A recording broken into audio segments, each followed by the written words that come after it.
प्रयागराज येथील महाकुंभ मेळ्यात गेलेले मनोरचे श्याम रामचंद्र घोलप हे सुखरूप असून ते आता लवकरच आपल्या घरी परतणार आहे।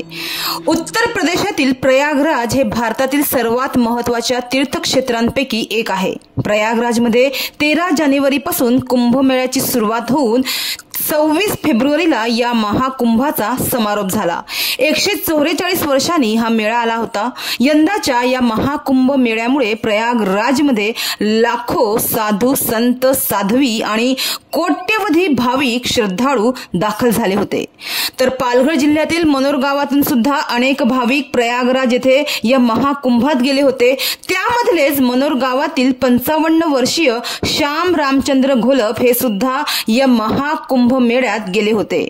मात्र याबाबत मिळालेल्या माहितीनुसार घरी परतताना ते अचानकच भटकले आणि बिहार राज्यातील रोहतास जिल्ह्यातील तिलौथू या गावात पोहोचले। मात्र अचानकच त्या ठिकाणी त्यांची तब्येत खराब झाल्याने त्यांना तिलौथूच्या PHC मध्ये दाखल करण्यात आले। तिथे त्यांच्यावर उपचार करण्यात आले व आता ते एकदम ठीक असून ते परत आपल्या घरी मनोरला परतणार असल्याची माहिती त्यांच्या कुटुंबियांकडून मिळाली आहे। श्याम घोलप यांच्याबाबत एका व्यक्तीकडून फोनद्वारे घोलप कुटुंबियांना माहिती मिळाली होती की एक व्यक्ती आजारी अवस्थेत या ठिकाणी आहे।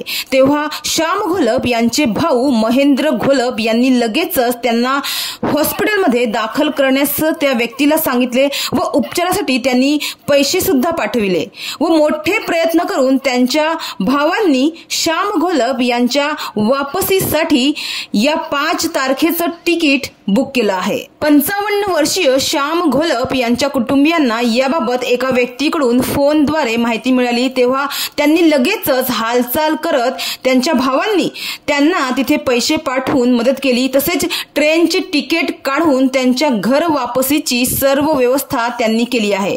या 5 मार्च रोजी श्याम घोलप यांचा तिकीट आहे, त्यामुळे ते लवकरच सुखरूप आपल्या घरी परततील अशी कुटुंबियांची आशा आहे। मात्र ते महाकुंभ मेळ्यात गेले असताना बिहार राज्यात कसं काय पोहोचले हे ते आल्यावरच समजणार आहे।